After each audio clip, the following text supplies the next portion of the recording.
I hope you're enjoying the readings from this book, Get Us Out of Here, where Nikki Eltz interviewed Maria Simma, as much as I am enjoying it. It's my second time through, and I'm always gleaning new information. Today we are reading about what the poor souls in purgatory who visited Maria Simma told her about funerals and graves. Maria, have the souls told you anything about funerals? Certainly. The poor souls prefer staying in their home for a while and not to be taken to the cool morgue right away. Those places bring about no prayers for them. They need the prayers that are said when they are still at home, and most often they and these needed prayers are neglected when they are taken away too quickly. Then they watch their own funerals, as I mentioned yesterday. They can tell who is praying for them and who is only there for the sake of appearance. They hear what we hear say about them. Tears do nothing for them. Tears are for our necessary healing process, but not for theirs. Funerals should remain simple and be done with much heartfelt love. What might they not like about our funerals today? They do not like hearing falsehoods spoken about them, even if the truth was not always attractive. Eulogies must be honest if it is our wish to help them on their journey. The family ought to acknowledge and confess the sins of that soul and take them in prayer to Jesus.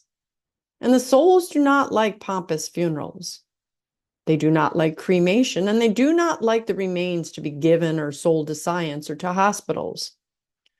Sprinkling ashes out of the airplanes or throwing it into the ocean is ludicrous and does no one any good at all. It actually hurts the souls because the living are thereby much more likely to forget them rather than attending to them with prayers and loving little gestures on a regular basis. The church only allowed cremation so that less sacrilege might occur.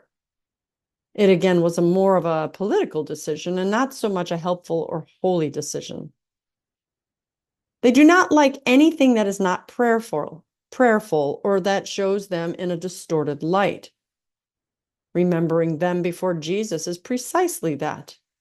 Putting them together again, stepping in for them and making good in front of God that which they did a little less than well. This now reminds me of a soul that came to me once during the day. I was walking home one afternoon up in the woods, and along came an extremely old woman. My first thought was, goodness, does she ever look old? She wandered toward me and looked sad and somewhat lost.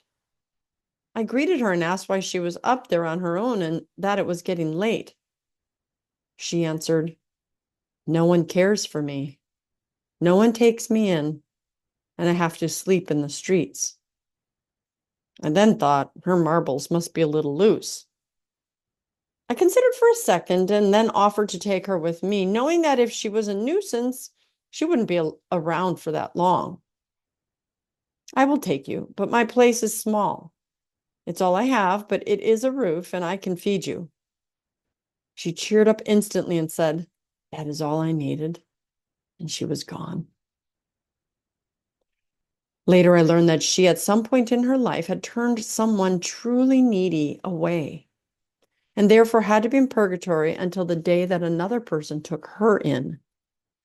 See, in this way, I made up for that sin, and all was repaired. My offering this to her was reparation for her neglect. Reparation is always necessary. And if we do not do it voluntarily, God will arrange for it. Maria, have the souls mentioned any other practices of Western funeral homes that they find wrong? The safest thing to do in choosing funeral homes is to choose one where the people themselves are prayerfully active in a solid Christian church. This will guarantee that nothing unholy will happen to the earthly remains of our loved ones. And have they said anything to you about the upkeep of the grave after the funeral? Also, and this is very important, it should be humble and lovingly kept up. It should have holy water sprinkled on it on a regular basis.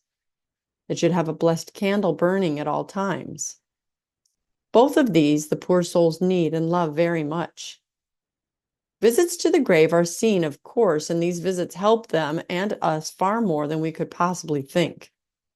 Today, there are some cemeteries where, for the sake of practicality, the memorial plaque or stone is laid into the ground so that the lawnmowers can simply run over them with ease.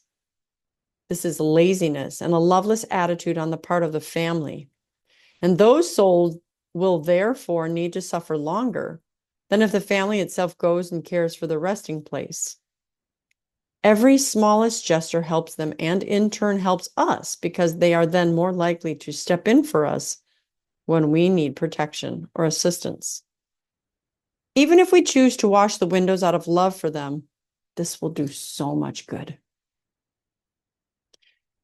Maria, and for how long should we keep up the graves? Here again, I think it should follow that we should do so for at least 3 generations. I say this because the Bible says that the sins of the fathers are visited upon us for 3 or 4 generations. And so our prayers ought to go through the generations and not merely for those whom we personally knew. It is very good that children are led to show interest in their grandparents and their great-grandparents.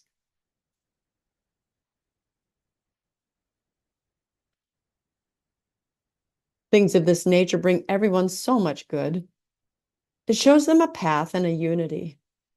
I think it is very disorienting in the modern society when families are moving so often only in the search for better money, opportunity, or bigger house. How well do we know that all people are led at some point to go back home? Satan breaks up families in all directions in the same generation as well as in between generations. Interesting. Have you visited the graves of your family members lately? Have you taken your children to their graves? Have you considered cremation? And if you do, I do believe, don't know for sure, but I do believe the Catholic Church requires that the cremains are put into a space, forgetting what it's called. And I believe this is because the Catholic Church wants them there to be prayed for. Consider all of these decisions. Consider what you are going to do. I'm Dr. Christine Bacon. Thanks for watching another informational Bacon Bit. And as always, remember to live your life sunny side up.